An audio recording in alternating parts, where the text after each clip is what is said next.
this computer. Welcome to Get In, We're Going Healing. I'm Tovah, your host. Today, we're going to be doing a brand new topic. Now, I've been away for a bit. I'm sorry, I've been away for a bit. I've had, life.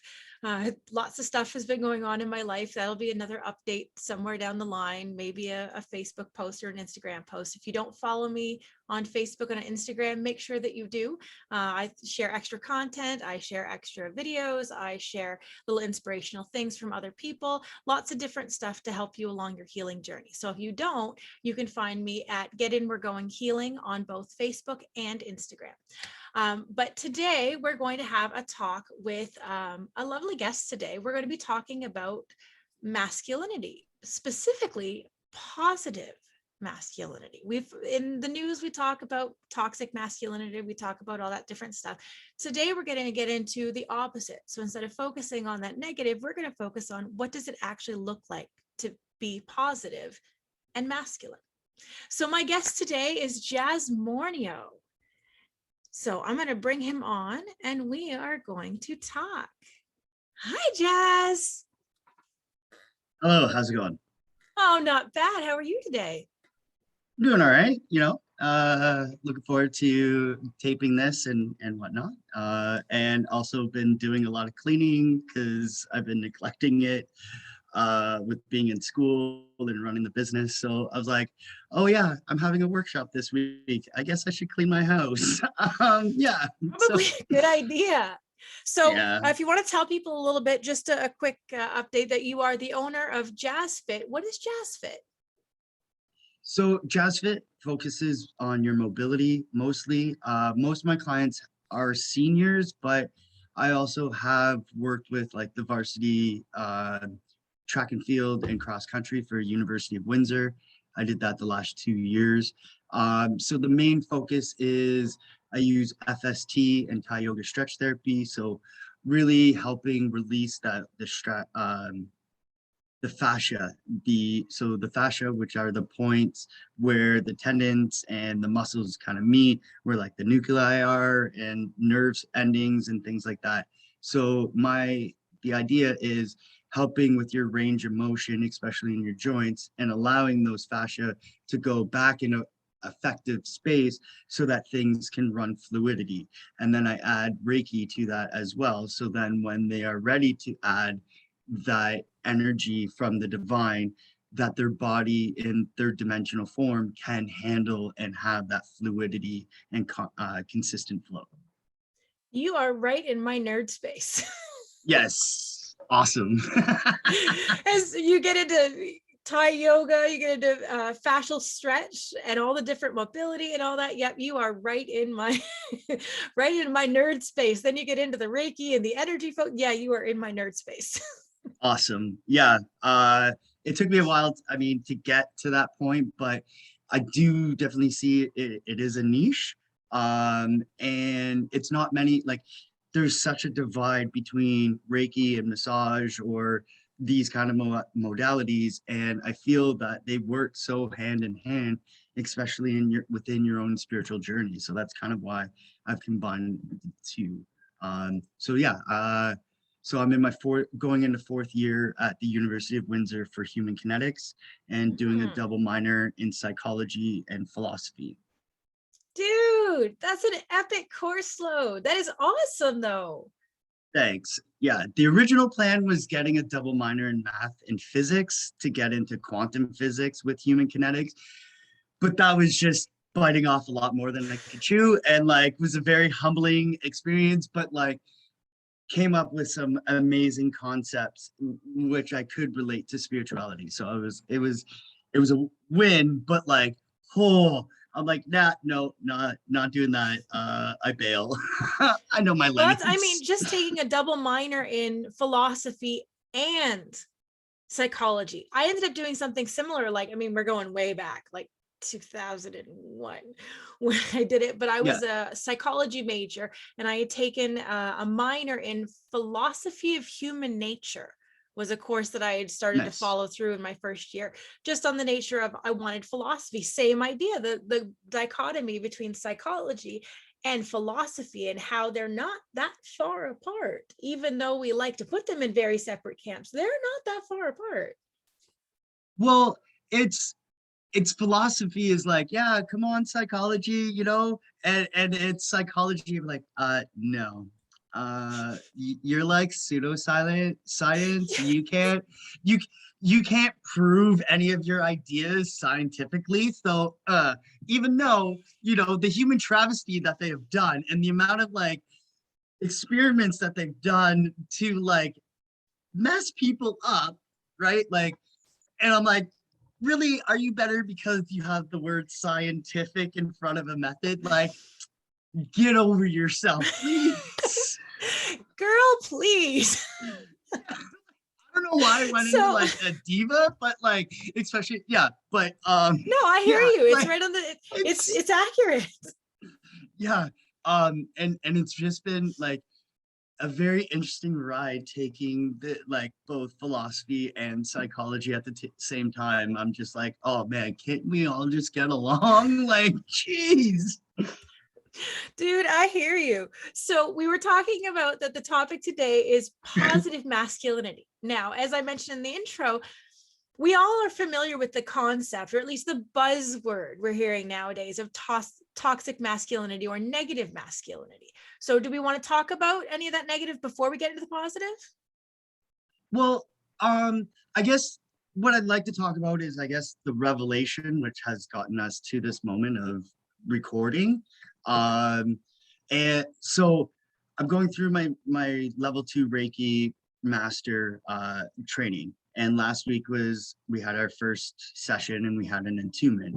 And in that, it like dredged up a lot of stuff. Things like for the first time in probably almost 10 years, I had the like, excuse me, wanting to drink to numb, which I haven't had in a long time. And then some suicidal thoughts and stuff like that, again, from the old habits, especially as in my 20s, being an artist, living in Toronto, trying to make it, be the next like DiCaprio or whatever, and biting into that like depression, needing to go through that cycle in order to create true art and things like that. I've evolved from that. Anyway, so it was, yeah. And then in that, um, the teacher or the instructor, she was like, you're meant to heal masculine energy. And I was like, what? I'm here to heal divine. Divine feminine needs more healing right now. I'm like, I fucking hate masculine. And I'm like, oh shit. So then it made me, yeah. So it made me really look within and realize that like the both father figures had toxic masculine in their different ways. My father very, alcohol, numb and not look at the broader aspects. And then my stepdad, especially growing up and with things that he was going through, there was a control aspect because he felt like he lost control, but then like now he's gotten a lot better and he's done a lot of healing over certain situations that I'm not going to get too involved with. So so those were my role models. And then I remember my grade 6 teacher. He was male and I looked up to him. I thought he was a good positive example. And it was the same year that my uncle passed away. And he when I was talking to him, he started making jokes, the teacher. And in that moment I was like, okay, I'm trying to come to you because I thought it was a safe space too. And then now you're making fun of me because I'm in a very vulnerable spot and you're really gonna do that. Yeah, you have lost all my respect and I will never look at you the same way. And he was kind of taken back because I was like 12 at the time, right? So like he's not expecting a 12-year-old to say something like that. And I like totally call him out on it. And so, and then like finally when I was 16, I thought I found one. And then he like there's only like 2 years where I had interaction with him, because then he suddenly passed away. And then Oh, there was part of me of like the universe of like, well, fuck you then. Like you know, why are you doing this? So then it was, I completely ignored that masculine side because another aspect was, so I grew up mostly growing up around my mom's side of the family. So my mom has um, a sister and two brothers, and then my aunt. So my aunt had a son and a daughter. The son was gay, and my two uncles were gay. So even the other males in my life had more didn't of a exude feminine. that. Yeah, didn't exude the masculine Yeah, energy. yeah. And then so realizing that I suppressed that part of me because I was like, well, I don't want to be toxic, and I don't know, like there really isn't a good examples. Like I was even trying to think like before this of like what are good examples, and I'm like, people might say, oh, James Bond, or like movie wise, and I'm like, yeah, but that's also toxic masculinity as well. Like, yeah, you might have the confidence and the charisma, but like the way he treats women in them, especially back in like the 60s and 70s, and Hmm. like when the franchises was first starting out, like so it's yeah. So then realizing in this, I was like, oh, so this is what the instructor is talking about, is helping with that divine, like helping with that healthy masculine. And Changing that's the why, idea of what masculine energy actually looks like, that it's not yeah, this image of Tom Selleck and hairy chest and big bushy mustache and calling chicks babe and stuff like that. That's not what encompasses masculinity, even though that's what society, the media has told men that they yeah, have to be, that's what's masculine. That's not true masculine energy. no. And I mean, there's also like, I'm gonna try and word this so that this is at least offensive as possible, but we, like, I feel as a society we are also so focused on healing the feminine energy, and That we forget that rightfully men need to so. be healed too. Well, yeah, and it's just, and then we have this unbalance. And like when we were talking in, you know, levels like leveling up within the chakras, and that there's 13 in the modality she was talking about, and 9 is the balance of masculine and feminine. And I think that's really important, is that it's within us, we embrace both aspects of the masculine and feminine energy, and that will help us connect on a pure aspect of the divine energy and the universe. Definitely. It's like that yin yang, right? That Yeah, like you've got the yeah, masculine, feminine. You can't have purely feminine energy without the masculine, and you can't have purely masculine energy without the feminine. The two have to create balance of equality on both sides. yeah. And I think like and it's also like, oh, and in my women's studies class I recently took, I actually had a student call me out because of something I said, and it was just misinterpreted. And the idea was that um in the like the gay LGBTQ like community, there's such a divide that if they found a way to connect and come together in order for the greater good, there would be a lot more stride in their movement. And they kind of called me out, being like, "You're a white male, you don't know anything, you come from privilege," and I'm like, and past me would have jumped on and be like, you don't know me, and stuff like that. But like, thank God for my growth, I was just like, okay, I understand, because you know, I'm 39, and most of my class is probably anywhere from like 18 to 22, so it's different perspectives, and that's what Mhm. it is. But like, just kind of also makes me realize is that, again, hiding that masculine because I don't want to be attacked, or I feel like I'm gonna be attacked, and I don't like, you know, because some things I say and do get misinterpreted, Mhm. and it's unfortunate because of who I am personally. Like, I found this group. I don't know if you've heard of Clubhouse, but they call themselves Sacred Clowns in it. And I'm like, oh my God. So it's like spiritual healers that are just like jokes and clown around as well. And I'm like, yeah, that's me.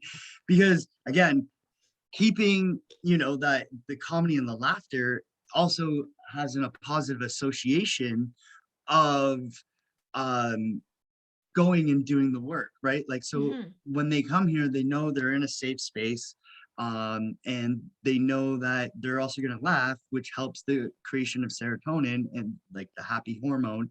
So it's a win-win. Like, there's a whole psychology and methodology that I do, and I'm also straight up with my clients. Now, it's a divide of like very elder men, and then kind of my age and younger women. And again, with women, when I treat them, I make sure that they feel safe, because last thing I want is them to like feel uncomfortable and then things, like be accused of something that I would never do in my lifetime. So it's a balancing act, and then realizing, okay, like, we need to let's start having this conversation, which is why I reached out to talk to you about this. Now, I'm going to say right out the bat, I only have an idea of what healthy masculine is. And it's Don't been quote like, you on it. You're just sharing your yeah, ideas and opinions. yeah, exactly. And I'm open. Like, this is more, I guess, to start the awareness and start talking about, let's build what an idea of healthy masculine is, because again, we have like my generation and younger, we listen to our moms being upset with like our father figures because they screwed off, and they're like, I'm out. And so like we didn't have that strong, healthy masculine idea. And we just kind of tapped into the feminine, what they wanted. And then now with everything as it is, it's like we're kind of lost, because like we when we get hurt, we're just like, okay, well, we're just going to revert back to toxic masculinity because that's all we know. And we're going to stay within that bubble of what we know. And I think that's part, like, so this is a great example. Like, for me, I don't know, I love this analogy of, so if this ball represents our knowledge and the room that I'm in represents all the knowledge of the universe, the issue is most people feel comfortable and stay within this. And this is where we get into like ego versus higher self. But so I think it's important to start talking about that healthy masculine in order for us to have like something to look and achieve, and like to model something after, if that makes sense. That totally makes sense. I want to share with you a quote that I found on Facebook and I shared, and I thought this was really poignant. It really points to the growth that needs to happen in masculinity in order to be in that more positive space. So this original poster named Reginald posted, "What went wrong with marriage in this generation? Men don't trust women, and women feel like they don't even need men anymore. What the F was the spark to all of this?" And he was in reply, a gentleman named Domo says, "Men now have to get women to like them, and a lot of men aren't likable. Let's be honest about the situation. How many generations of men in history have ever had to get women to like them in order to have women be with them? We're probably the first to ever have to do this, so nobody knows what to do. We're 2 generations removed from a woman not being able to have a bank account without a man. 3 to 4 generations removed from when they couldn't buy a home, couldn't work, couldn't get educated, and couldn't do shit without a man. Women quite literally used to need a man, so they had to be with somebody regardless of if they liked the man or not. Today, they truthfully don't. They can leave your ass and be perfectly fine. Hell, some of them might be better off. Your grandfather was probably a horrible husband. Like, at best, he was probably emotionally distant and patriarchal. Men used to have 2 whole families miles apart of each other and was emotionally abusive to both of them. That's not flying today, and truthfully speaking, it shouldn't. A lot of men want the same relationship they saw their families had, but never thought to ask were the women happy in those situations. The real answer is a lot of them weren't. So fast forward to today, where women, truthfully speaking, don't need your ass. You got to come harder than your ancestors, got to have some substance. And a lot of these men just don't got no substance. And someone replied, exactly. As women become more financially self-sufficient, dealing with some men and all of the drama becomes more of an option than a need. And men do not want to be thought of as an option. And then the guy replies back, man, y'all had some terrible grandparents. I don't think that tweet would hit hard like that. Now, I thought that was, I shared that and I was like, all of this. And that's the point, is that previously men didn't have to do the work to be healthy human beings. Basically, the idea of I pay for stuff and I support the woman in my life was sufficient. That was all they had to bring, because a woman was not capable of doing those things for herself. Nowadays, like they said, men are not needed. You have to be wanted. So in order to be wanted, you actually have to bring something of substance, more than just, here, I got some money for you.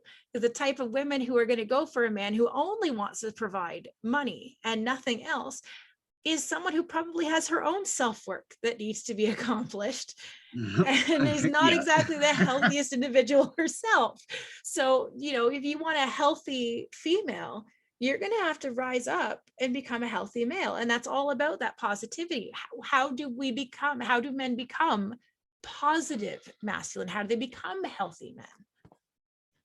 I think it's still going, like, no, there's,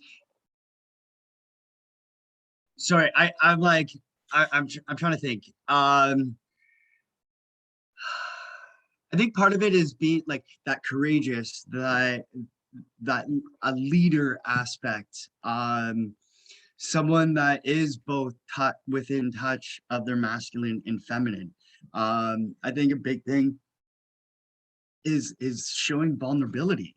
I think we're always told, oh, men can't cry, or you have to look big and buff, and like you have the whole gym atmosphere of men trying to big huge muscles, but like when they try and scratch their nose, their mobility is so bad, right? Like our bodies are made for speed, not strength. Anyway, that's a little off. Let me relay back. Well, that actually brings up a really good topic about the media and about what the media tells men they should look like. And so the guys who are going to the gym and they're getting big and beefy and they're getting all these muscles think that they're bringing themselves to an ideal of what masculine is supposed to look like as per what the media has told them. But here now they have lost mobility. They can't actually do something like this because they're so tight. It's limiting their actual day-to-day functions, but it's a worthwhile sacrifice to look the way a man is supposed to look as per the media. Yeah. And it's like, I get that there's that aspect that, we're supposed to be security for, and that like physical aspect of keeping a woman safe at times, like, but like, again, is that really healthy masculine? Is that like, yeah, I'm your bodyguard, like that? Like, I think honestly, what's really coming to me right now of what's healthy is being able to open yourself up and talk on a more deeper spiritual level. Like, there's a lot of men that are out there that feel, they don't need to be spiritual, I just need to be big and tough and provide. And I think that especially where we're going on this ascension, and everyone like working on, like a lot of people now are working on their own spiritual growth and stuff like that, is being able to look within, understand the programming that you picked up as a child, being able to be aware of that, open yourself up, evolve from that. Like, the one thing that we will never be able to get away from is patterns. Because if you look at the universe as frequencies and sacred geometry, everything has patterns and things like that. So within our own lives, we have patterns. Now, they can be positive or they can be negative. And like, one of the big things for me was anger, and using anger as a way to control, because of, when I was 6 years old, always being picked on and being, bullied, until one day I accidentally broke a window, and people were like, oh, okay, he's a little crazy, like we going back off now. And it's unfortunate that, like, it took that moment, and I didn't even mean to do that, like, you know but like, from there I was like, oh, so that's why people use anger, and then, throughout my It became 20s, a when I useful was, tool. yeah, like, I used it the most probably when I was stage managing theater in Toronto. Like, I was just like, I ain't gonna take your crap, like, especially in tech rehearsal. This is how things are going. If you don't do it my way, I'm like gonna snap and like present fear and anger into you, because it's my way or the highway. Right now, Interesting. that's So you very, used it as a manipulative tool. yes, oh yeah. Especially in my career, because again, having that feeling of never being taken serious for so long, and having that anger, that, like, when it came out, pardon my language, it was fucking raw and like, right? Mhm. And so, because, I knew that it could be an effective tool, I used it when I needed to, because, I had that chip on my shoulder and I wanted to be taken seriously. And I thought I needed to use that anger and that And in some way, rage. it validated you and gave you that, Yep. that boost of, oh, I feel pretty good. Someone listened to me. This is, Yeah. I mean, it got your needs met. So therefore, you Yeah. would keep applying the same lather, rinse, repeat if it got you the Yeah. outcome that you wanted, healthy or because not. I because I stayed Right. within the ball. So, like, yeah. And now, like, I'm glad that I've done the work. And the one of the things that I am very grateful for in this place is the diagnosis of type 1 diabetes. So when I was 27, I got diagnosed with type 1. And at the time I was like reckless. Like, I was drinking a lot. I was doing a lot of different types of drugs and stuff like that. Um, you know, throwing after hours in an apartment. Like, yeah, it was a gong show. And one of the realizations that I actually had last week was, so one of the main reasons of the diagnosis is because of that imbalance of masculine and feminine energy within. It manifested within my endocrine system, which is your hormonal, and Mhm. there's that miscommunication going on within the body. So this is how the miscommunication going on with the pancreas happened, and my liver working over because of all the abuse that I was doing to it. That this is why I manifested the diagnosis. And so now, realizing that, is I've been working on that balance and finding that healthy masculine as well as that healthy feminine. Um, So now what does and healthy masculine look like? So for those who are listening or who are watching, depending on how you're viewing this talk, um, for those who maybe are like, okay, so I've gotten examples of what negative masculinity looks like. What does positive masculinity look like? So if I were looking for those traits, what would I be looking for? so so kind of like what I was saying a little bit earlier, is courageous, vulnerable, um, balanced within, like, having the feminine and the masculine, um, being able to be honest, have integrity, trustworthy. I think those are like pretty good key um notions of a healthy masculine. Now, again, this is just kind of what I've gathered from a few people, and as well as what I feel, like really thinking about it and like being conscious of it more, is I think that is a good start. Um, yeah. But again, this is just my opinion, and I'm literally 10 days into rediscovering my own masculine within me. So, like, we're doing this very early on. So, like, and I, again, I don't claim to know everything or whatever, because I don't. I have some ideas, I have some possible concepts, but I don't know. Like, I just think overall the importance of just, let's start being aware. Let's start, like, as a society, come together and start talking about what we think is a healthy masculine, so then there's something to strive for. Like, I think that's important for our, I guess, the road to healthy masculine is having something to, like, walk down, like, Agreed. Yeah. and and I guess, like, I hope this, like, if if I'm gonna be, like, if I'm helping clear that dirt road and making a little bit smoother for younger generations, then cool. If it doesn't go anywhere, and people are like, oh, I can't believe that, blah, blah. Like, okay, cool, then like, at the same time, it's also more telling of where you are on your level of consciousness and, Right. your Right. healing path than it is me. Like, My guides are I'm giving me a nudge right now. They want me to, I've gotten this sensation on my arm several times repeatedly, and I think my guides are giving me a nudge here.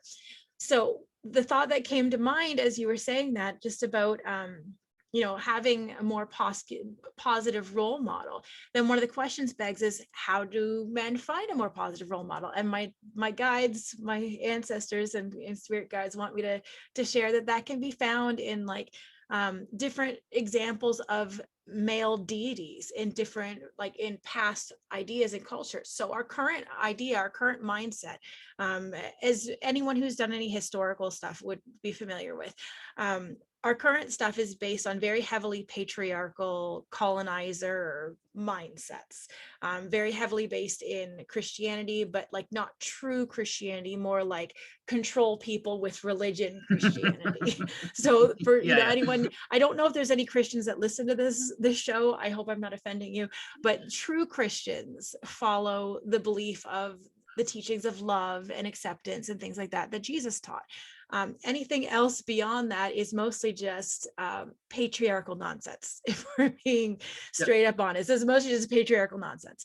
And it was designed to suppress the people. If you want to see good examples of what healthy masculine looks like, that generally comes from, like, go back to the more, I guess, pagan, heathen, natural belief systems. You'll find it in Native American beliefs. You'll find it in, the Celtic beliefs. You'll find it in, heck, even Viking, although Viking's a little questionable. Everyone likes to glamorize. Everyone likes to glamorize Vikings, but there's some ugly, ugly stuff that goes on in that historical segment. There's a reason a lot of us have Scandinavian, even a little tiny bit, in our blood systems, because there's Yeah, there's a lot. yeah, I'm like, Everyone likes to glamorize that, but when you get into, like, even the African Orishas, I've been doing my research into the African deities and, like, gods like Oshun and gods like Ogun and some of these other, like, these male strong examples, but they're not about crushing others and gaining control through force and control. It's more about understanding what a king doesn't crush their people. A king protects his no. people and uplifts them and takes care of their needs and makes sure that they are provided for in a way that's reasonable and healthy, and he is loved for what he can, for how he makes others feel, not through force. And by that's a completely different thing.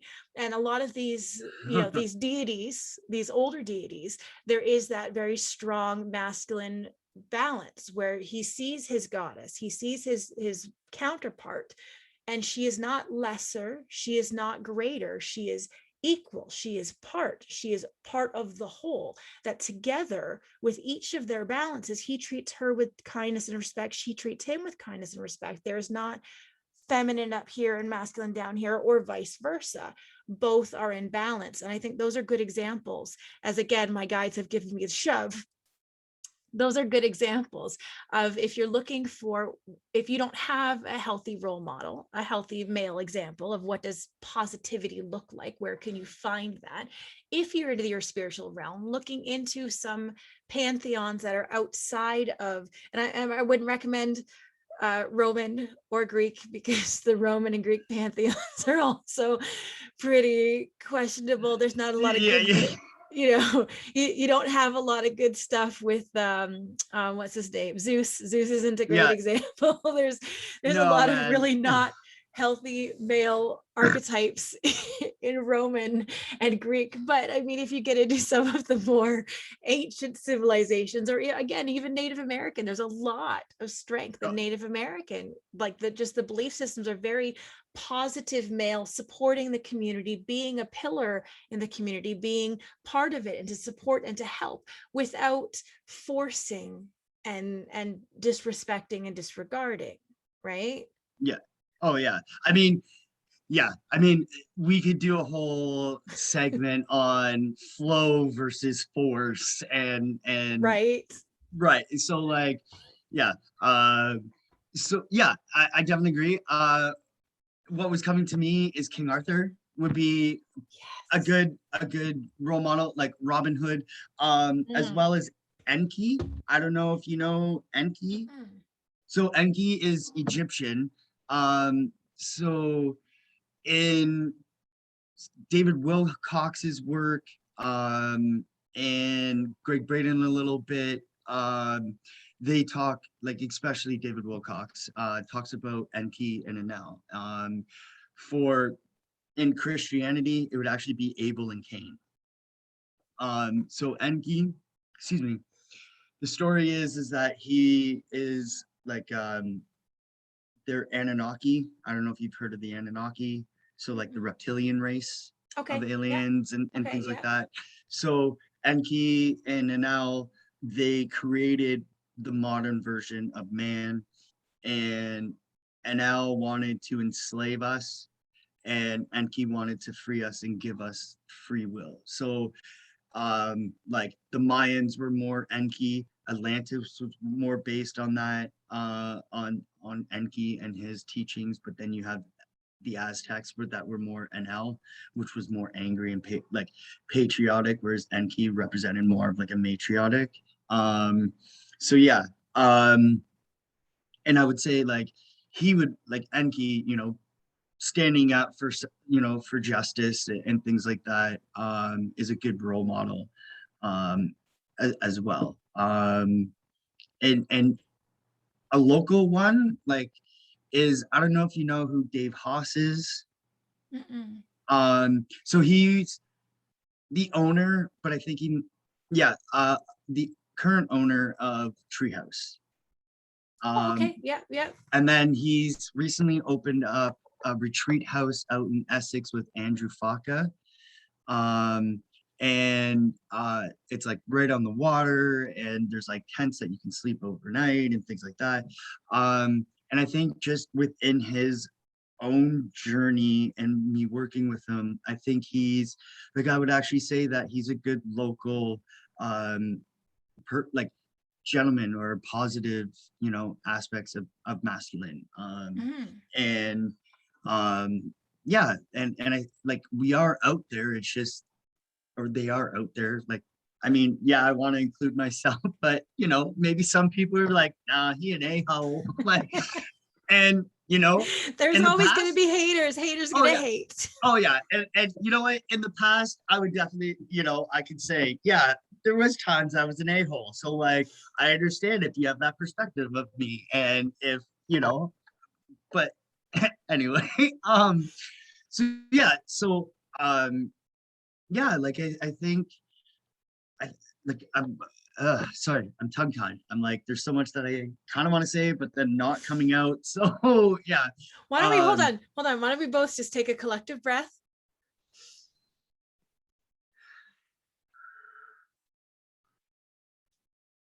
Let's see if we can balance our thoughts a little better.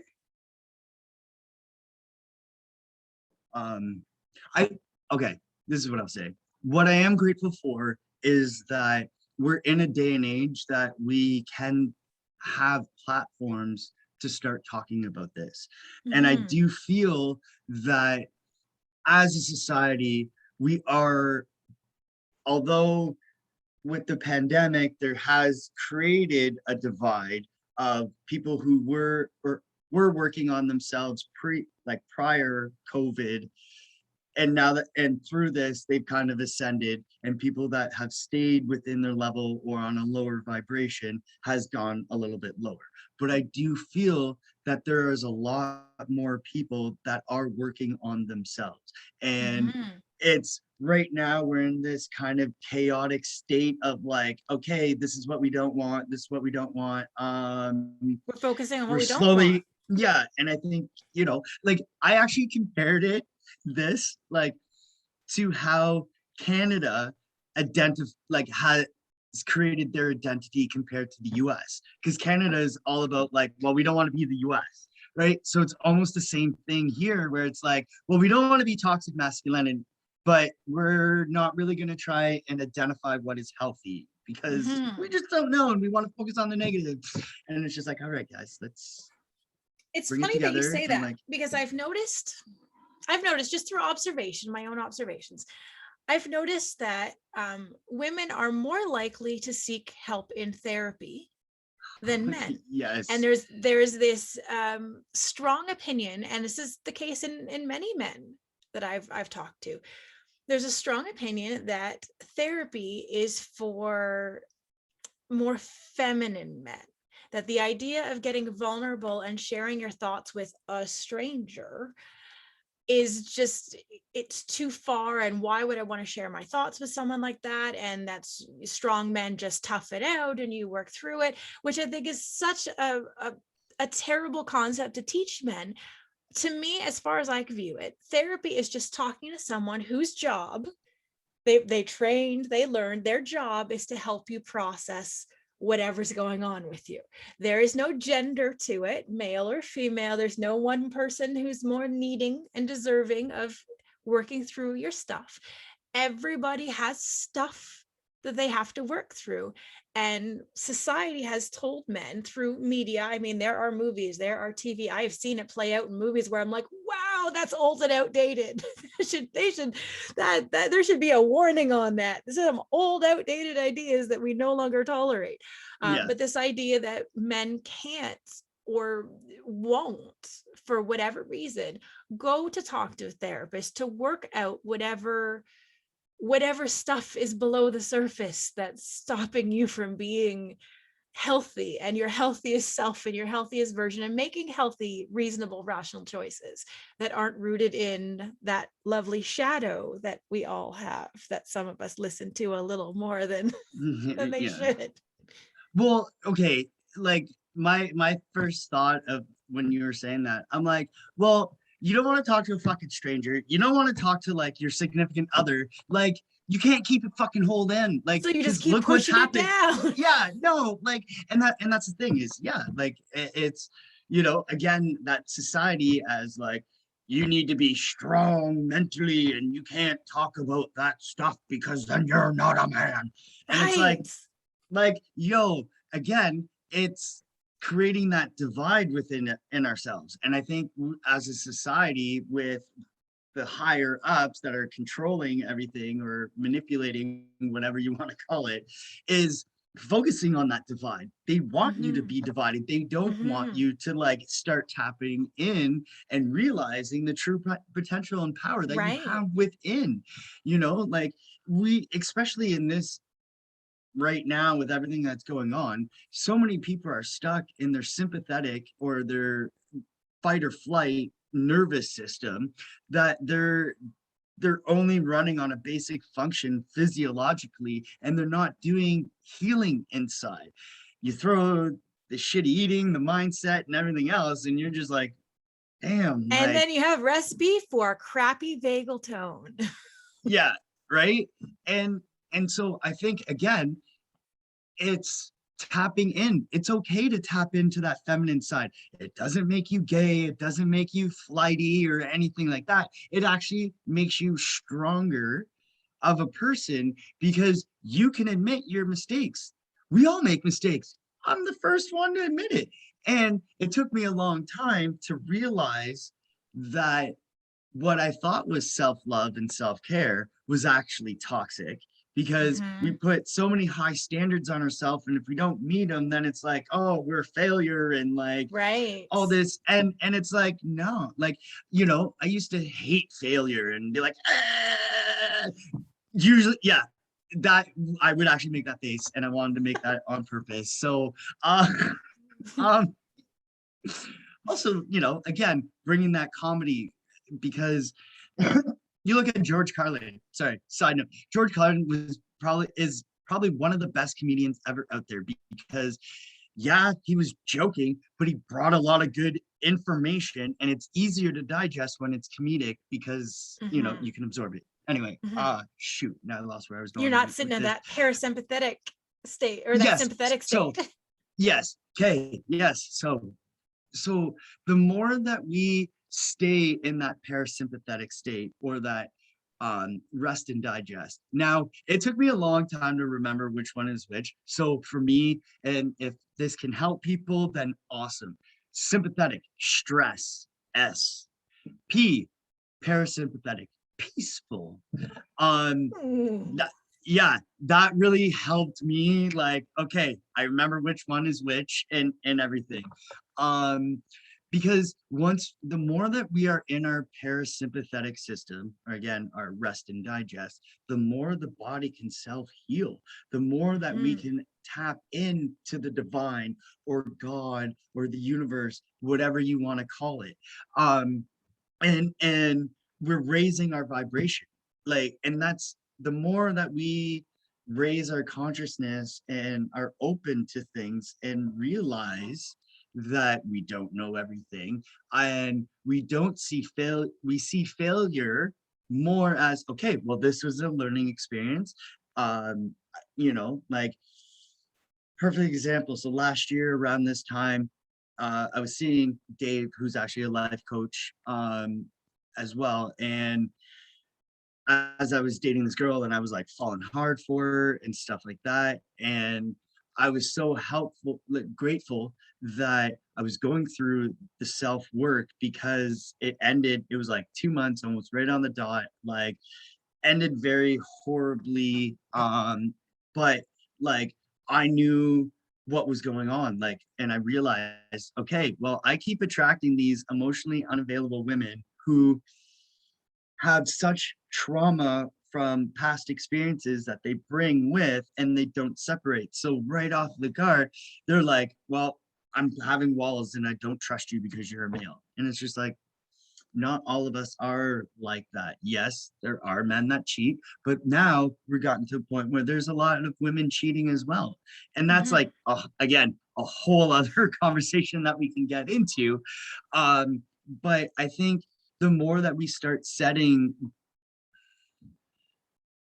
yeah, you know what, I'm going to say standard of what healthy masculine is, then we, men can start working towards that and become beneficial, because women want to talk, women want to, and not every woman wants to just talk about shoes and all that stuff. They want deep Right. conversation. And if you're gonna be a bump on the log on the couch, and not, just be like hockey, sports, meh, Well, the like, funny thing about it's that stuff evolve. is honestly just disassociating and distracting. You're avoiding dealing with your stuff by Yeah. mindlessly staring at something, or putting yourself and distracting yourself from the things that you have to feel. I mean, in my opinion, this is just my opinion, but I'm not alone in this opinion. In my opinion, the healthiest way to bring in positive masculinity is just to be a healthy human. I don't see it as male or female individual things. I see it as we are all human beings. We all, regardless of what gender, we had childhood traumas, we had kids that picked on us, or things, all these negative feelings that we just put in, and we just kept shoving down, saying, I don't have time to deal with you, I can't handle this, and you push it down. But those hurt feelings that you experienced don't just disappear. They were still there. That experience was still there. You still hurt from that. by beginning to process your stuff, bring that up, as I call it, shadow work. As you light some, you shine some light on the shadow, and then you go, okay, I see you. So yeah, I'm sorry that this sucky thing happened to you. I'm sorry that someone treated you this way. That sucked, man. That sucked. I'm sorry that happened to you. And like reparenting yourself, giving yourself that compassion, that love, showing yourself that affection that nobody gave you in that moment where somebody hurt you, whether it was a parent, it was a friend, it was a breakup, it was a relationship that didn't work out, and you internalized that stuff and you pushed it down, and you tell yourself, that little critic that says, I'm not good enough, I'm not worthy, I'm not valuable, I only bring value if I have money, I only bring value if I do this thing, I only bring value if I do this thing. Those limiting beliefs that you're holding because of whatever, it's breaking out of that and saying, I am better than that. I am more than that. And learning to see your shadow and acknowledge it, give it love and compassion, and then let it go and free yourself from the baggage. I don't know why everybody loves to drag this baggage from place to place to place with all those chains hanging on you, dragging you back, creating wind drag. Because, okay, so I'm going to touch on that. You know why everyone wants to keep that? Because we're a society that encourages the victim mentality. It's true. And the more that we placate into that victim mentality, the more people will want to keep on to that baggage. Also, again, as part of why we're here on Earth as third dimensional beings, is working off old habits and like patterns that we've been carrying with us for all this time. And again, looking within and dealing with that and understanding, like, one of the best books that I've started reading is it's called Letting Go and the Path to Surrender, from David Hawkins. And he talks about like the levels of consciousness, and talks about like, and giving ways to let go, and realizing that there's like 4 or 5 key monument moments in your childhood that you have built all these belief systems around, and again, to help placate ego. Because what we're working on is the ego versus higher self. Ego will tell you whatever to keep you, again, sorry, I love using this, the ball of what you know.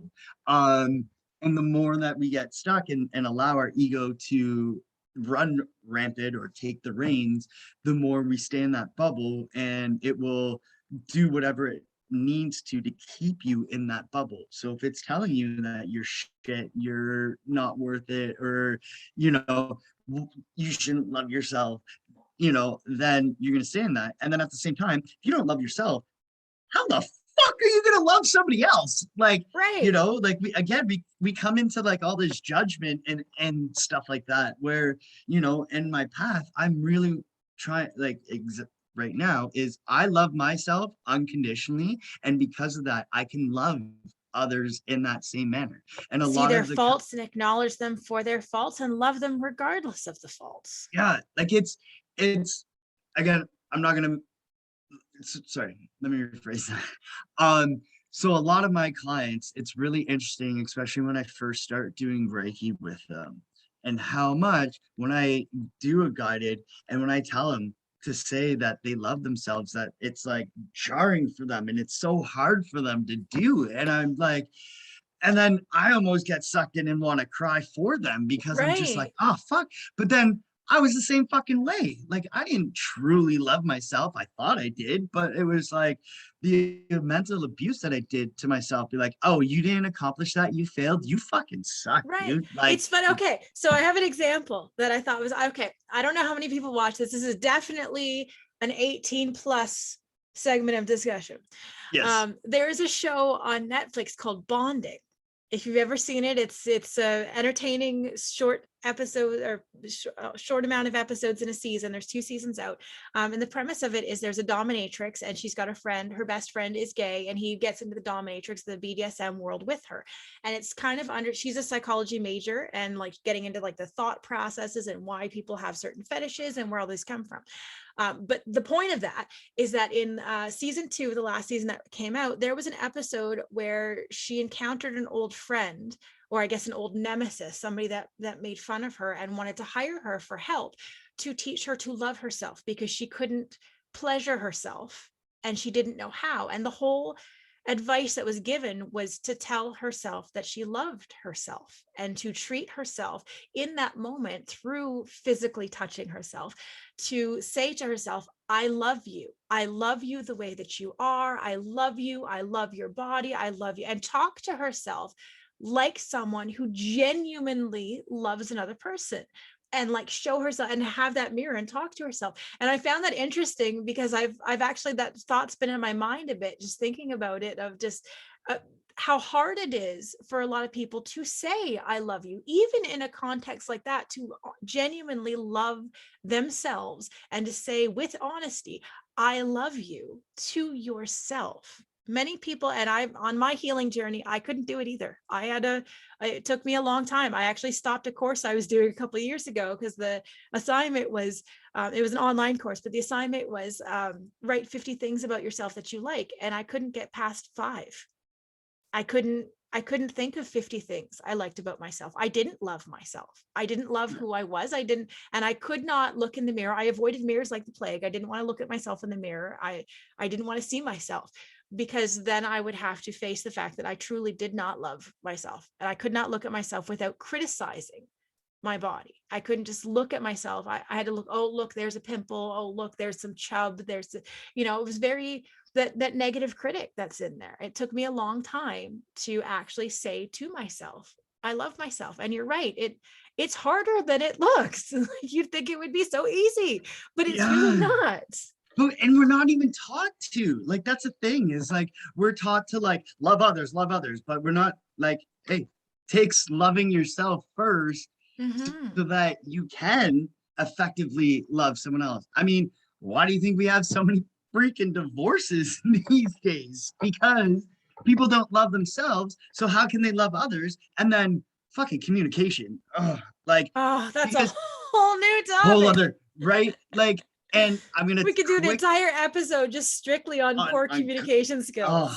And so that's why I'm gonna summarize as quickly and only briefly. But I think what it boils down to is when you talk angry to someone else that's angry, it's just causing more anger, and anger narrows your focus. If you go in with that openness, understand that, you communicate and just be honest with each other without that anger, and and you can do it, the more effective. It's just like the difference of the difference of telling people, oh, I eat vegan, I choose that because I feel a lot better within my body. Or the approach of like, yeah, I'm vegan, you shouldn't eat meat because that's just so rude. Well, and like, okay, there's the difference between the two is control. It's control. It's one is you are choosing not to. The other is you're telling people, I do this and you should as well, because I think it's the better option. It's not quite choosing it, being vegan and saying I'm vegan because I choose to, versus, well, I'm vegan and you should be too. That's a control state rather than just I'm choosing for my own self. Now you're telling other people what they should do. Yes. See, so the way I word it within myself is that there's one that's coming from flow, there's one that's coming from force. Yes. Yeah. And the more that you go with flow, the more people are going to be open and curious, right? So yeah, I mean, I think that was partly the reason why I ate meat for so long. Was, I kept meeting the vegetarians and vegans that were like, you shouldn't do this. And I'm just like, fuck you, I do what I want, you're not my real father, you're not my real mother, like get out of here. And but then like I saw this random documentary about how like processed meats were, there's the possibility that it is increasing the diagnosis of diabetes and stuff like that. So I did 30 days without meat. My like levels started getting a lot normal. And I'm like, oh, okay, there's something to this. And so like since February of 17, like I would say about 85-90% vegan. Like sometimes I will eat meat. And because again, you don't want to get into that strictness of diet, and then like because then that causes stress, like if you're out somewhere and there's only McDonald's or Harvey's or something, and there's not a lot of options for you, then if you eat something once in a while, it's not a big deal. Again, like I'm flowing rather than restricting. yeah. And so like one of the things Greg Braden gets into is like kind of talks about the reason why we have grace before meals, and it's just giving thanks. And by giving that gratitude, it actually will affect the food and taste healthier, and your body will be able to absorb nutrients from it on a greater spectrum, because like there's been so many experiments with that and kind of things. And if you look into the Heart Math Institute, they did a whole study on words and how they affect you, and they came up with the so gratitude, appreciation, compassion, and love, when can actually change your frequency like that. And because it actually raises your level of consciousness, which also David Hawkins gets into and stuff like that. So like, and that's the other beauty thing. Like we are getting into a lot more studies to understand more of what's going on with the psyche, more of what's going on with just the frequencies and stuff around us. And I think, one of the biggest things that, I think will help is understand that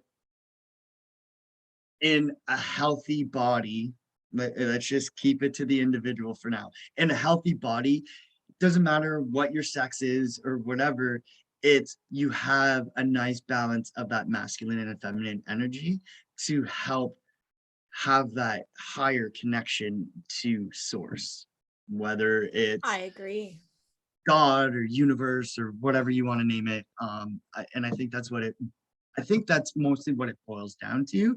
And that, to me, healthy masculine is being courageous, being a positive support, being vulnerable, being a leader, being, like a healthy model to look after, like so that others will be encouraged to be start being lead that by healthy example. Yeah, exactly. So that's what I continue to do is, and as the idea of what healthy masculine is, I will start having that more within and realizing that it's okay. Like I picked being a white male in this lifetime. Like there's a reason why.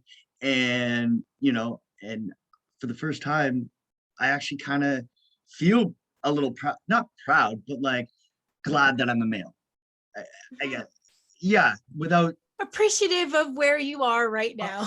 yes, let's go with that. And that sounds less, because I know where you're going, but I could see you were aiming for that mud puddle. You were just stepping I'm like, no, and like trying to catch yourself before you actually step in the puddle. And I'm like, like I saw you, I got your back, don't worry. I thank you. I appreciate, because sometimes things get misunderstood, and which is why I always joke that on my gravestone I want to put, he always felt truly misunderstood. Like, And I'm like, oh, but Well, then that placates a whole other thing. And yeah, right. right. Because Well, we've thoughts touched on become some reality. excellent points. We've covered a lot of really excellent points about masculinity, both feminine and both positive and negative.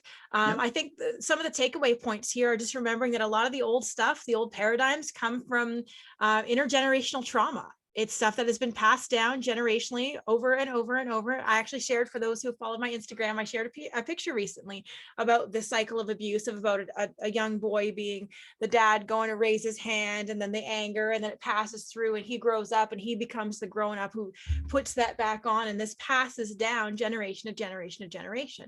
So it's, in order for us to break that cycle and to give ourselves positive masculinity for the generations coming up, and for healing ourselves, both male and female. I mean, if you're a woman, you still have masculine energy. You're not all feminine. You got masculine energy too. Everybody's got both.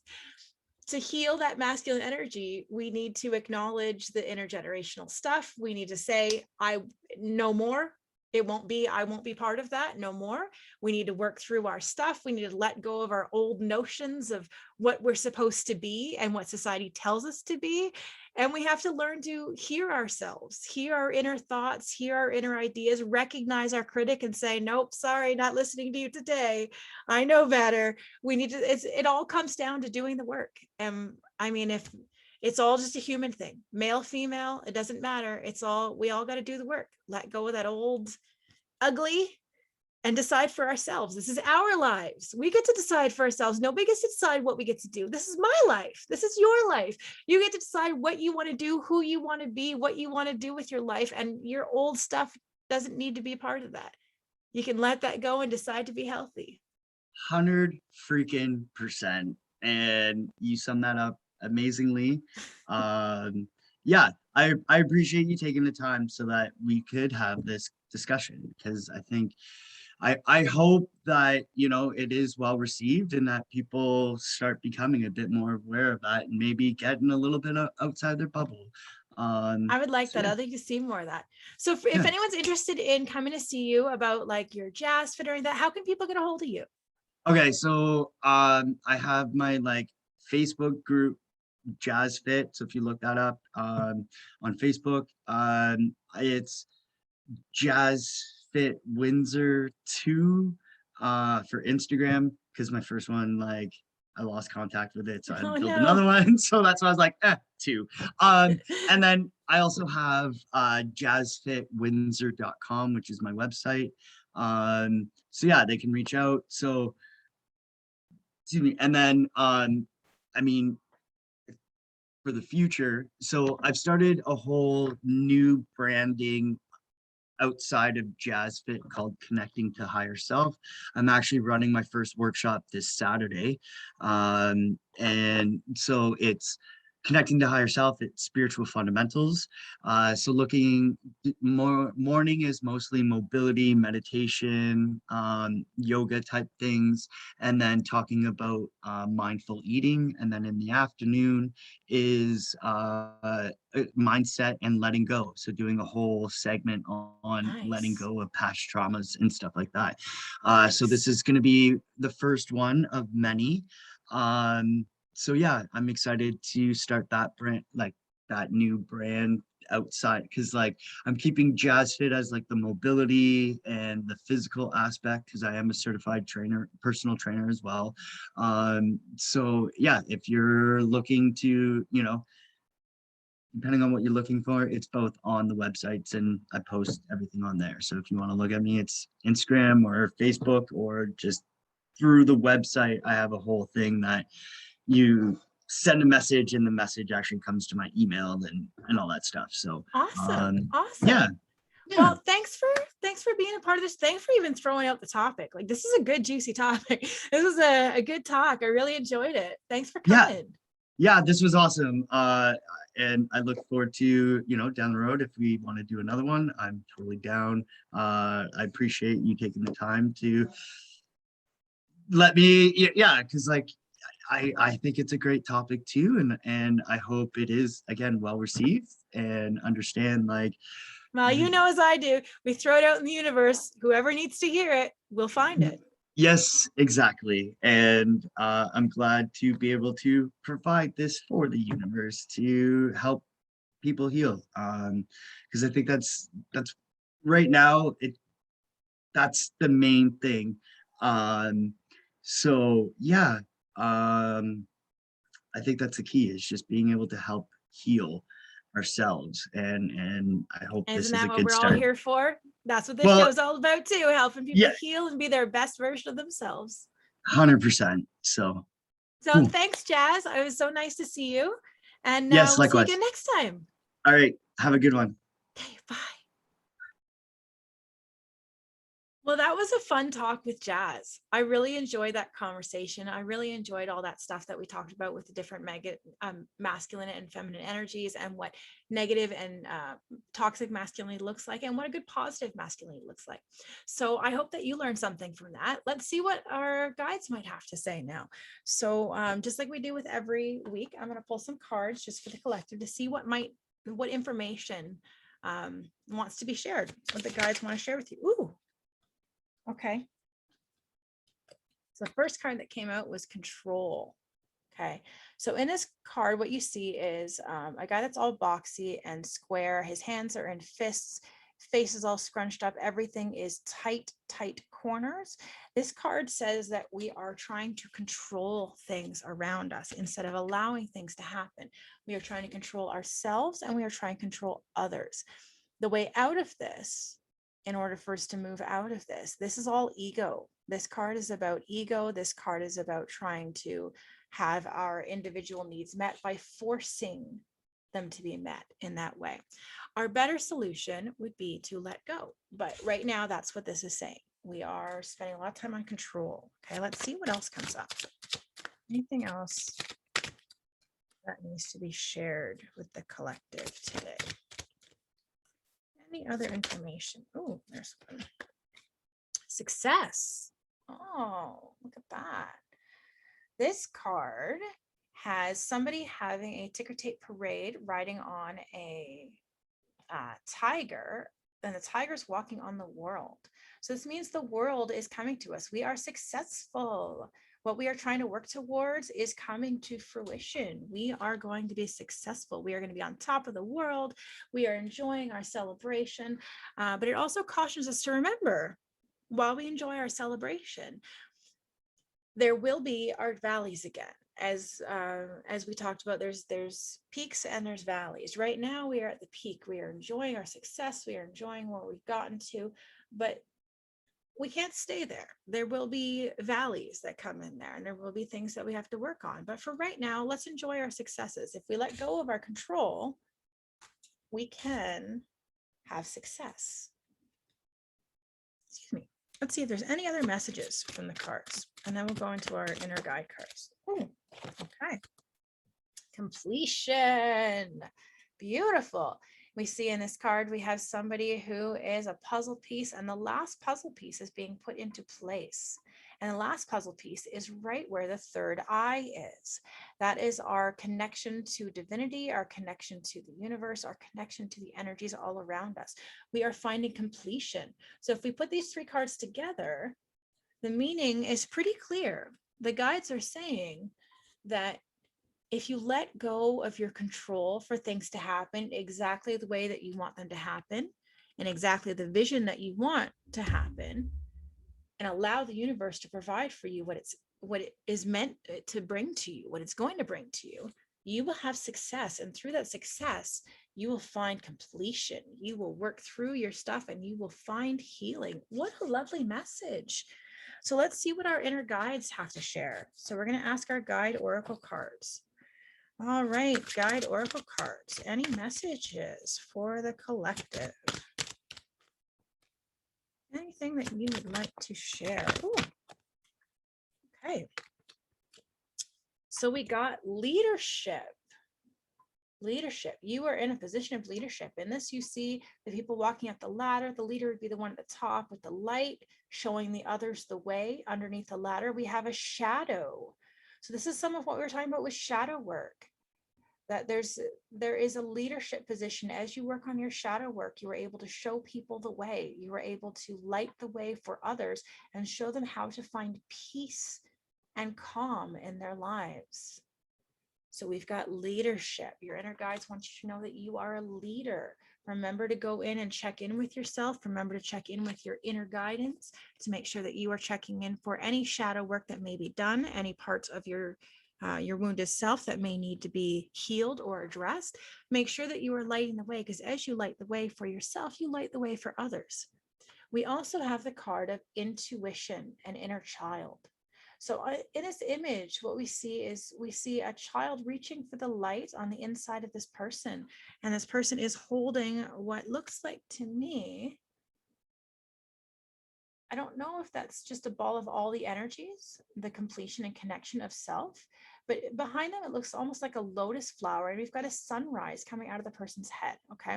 So I would assume that to be, as we come into the dawning of a new space, inner child wants to come out and play. So this might be a good time for you to do some inner child work. Combined with our leadership and shadow work there. Maybe we need to do some inner child healing. Or maybe just connect with that inner child. You can connect with the inner child by doing things that would make young you happy. What are some of the things that you did when you were a kid that you liked, that made you happy, that made you feel good? Those are the things that are going to connect to your inner child. When you feel good, you are connected to that space of when you're just a child and you're just enjoying life as it is.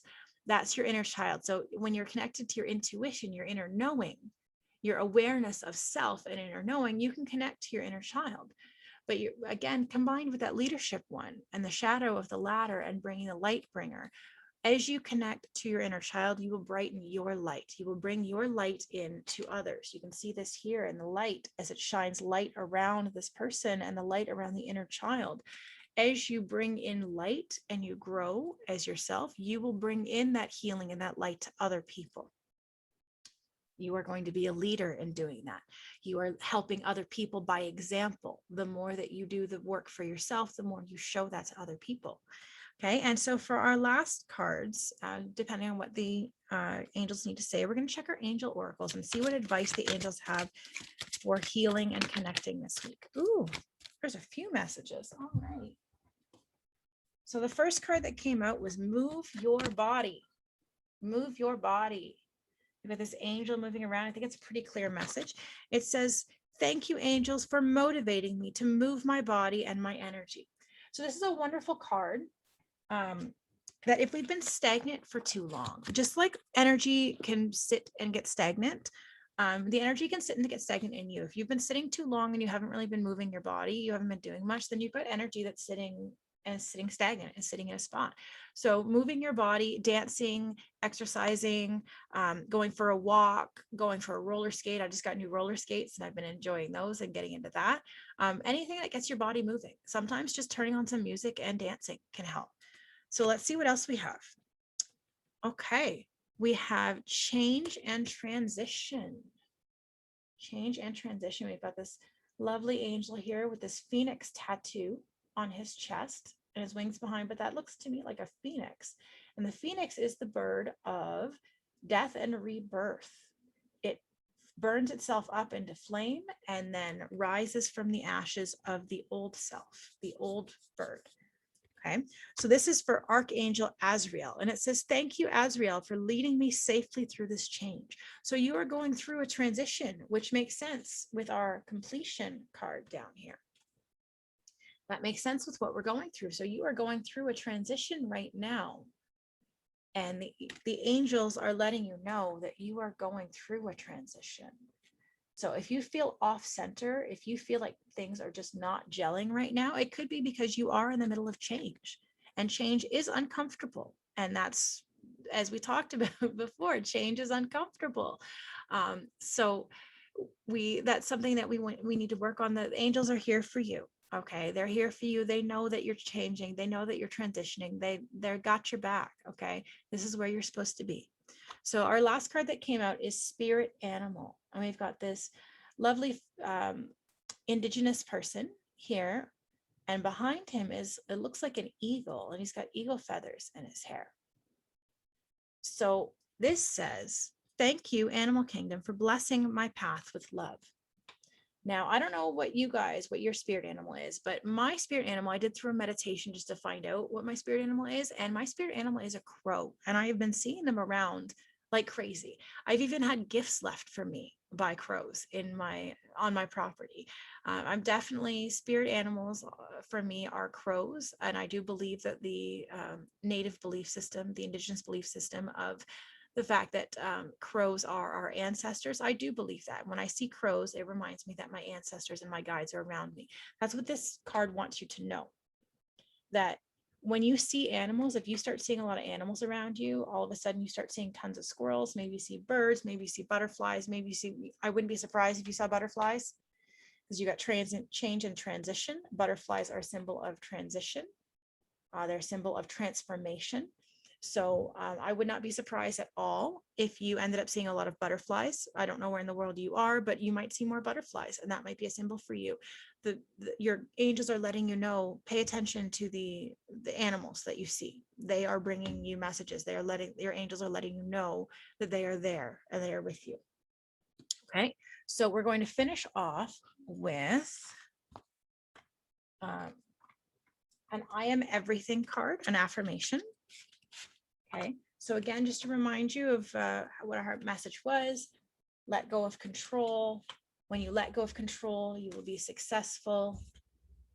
You will be completed. You will find completion through letting go.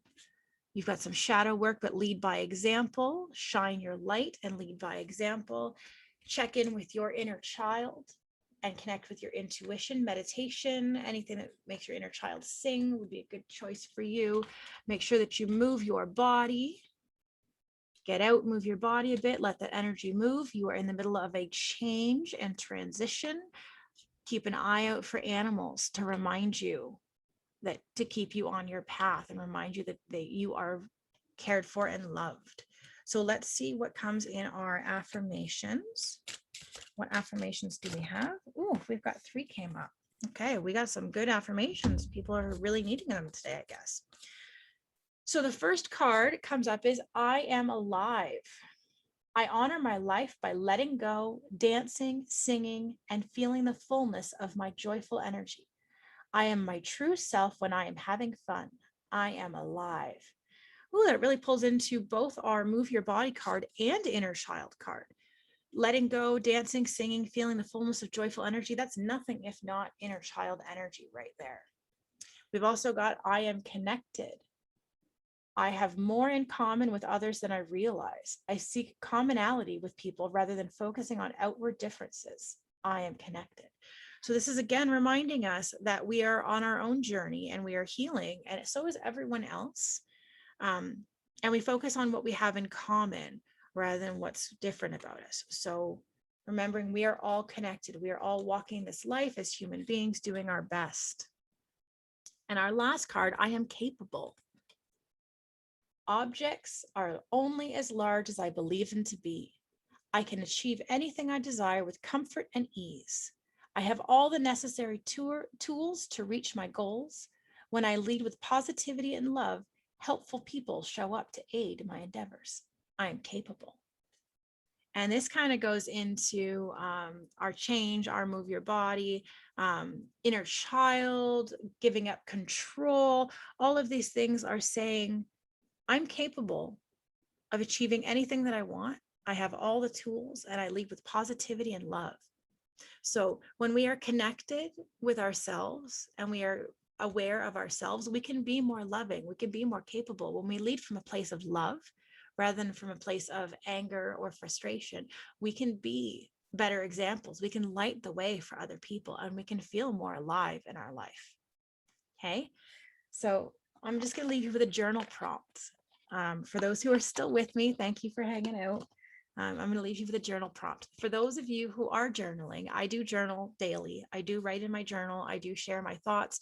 I do readings in the evening before I go to bed. I ask if there's any messages that need to be coming to me, any song lyrics that come to me in song, any messages that just appear that I hear from different sources. I write that stuff down because I might not always remember that. I write that stuff down. I journal my thoughts when I'm having conflict. I journal those. And sometimes in the moment, I'm just too emotional to be able to understand those thoughts.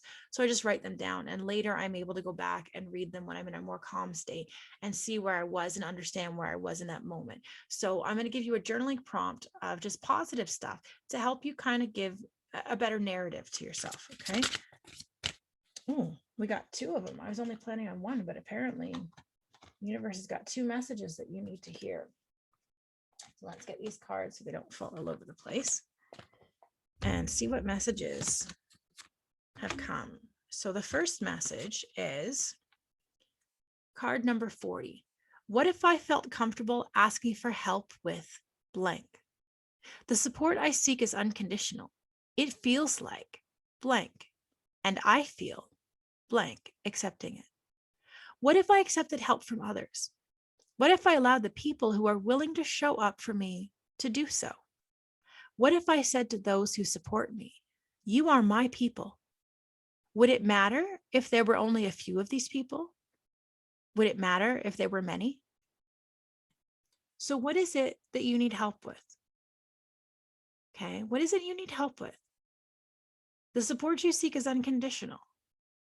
What does it feel like when people help you? What does it feel like when you accept it? Focus on those feelings. Focus on what it feels like if when you need help, you ask for help, and what it feels like to ask for help and what it feels like to have somebody help you and what that would mean.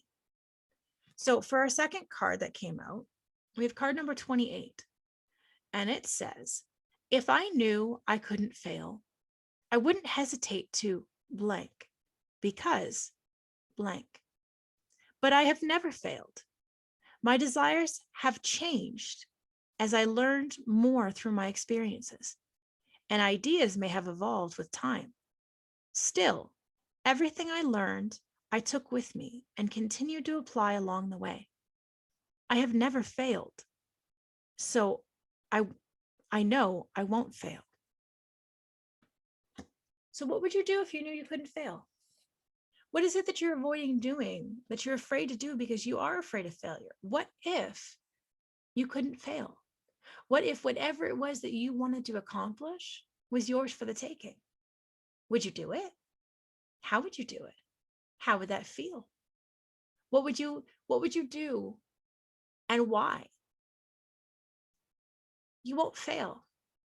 You might have some setbacks, but those are all lessons. Those aren't failures. Those are, as Jaz said, those aren't failures. Those are lessons. That's information to apply to your situation and then make a different decision. That's not a failure. Mistakes are not failures. Mistakes are lessons. So if you couldn't fail, what would you do? Remember to ask for help. Your angels want you to remember to ask for help. Your spiritual team wants you to remember that you are connected. You are capable. If you need help, ask for help. If you knew you couldn't fail, what would you do? You are a leader to other people. Make sure to check in with yourself. Make sure to check in with your intuition. Make sure to check in with your inner child. Have fun. Be silly. Don't take life so seriously. The messages are there. Stop trying to control your life and stop trying to control other people. And the success will come for you and you will find completion. So fellow humans, I hope that message came through loud and clear. I hope that you got whatever message the universe wanted to send you. I hope that you heard what you needed to hear. What you needed to heard. I hope that you heard what you needed to hear. And I hope whatever healing can become brought to you through this has been brought to you.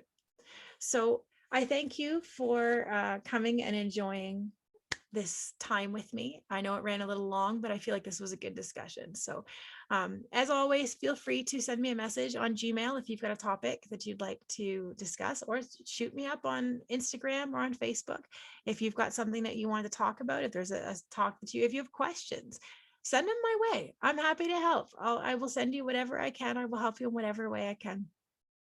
If you want to support the channel, I do have a Patreon. You can find me on Patreon at Get In Healing. You can also, if you liked this episode and you want to send a tip my way, you can send me a tip. I accept tips at PayPal at Get In We're Going Healing. I think I'll link it in the notes below.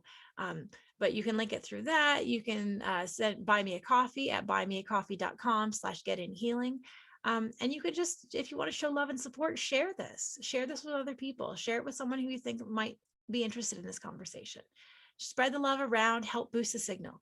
Whoever needs to hear it will hear it. So if you think that this is something you'd like and you'd like to share, go ahead, hit that share button, hit that like button, hit that subscribe button, send it out, boost the signal, help more people. So until next time, love and light, fellow human.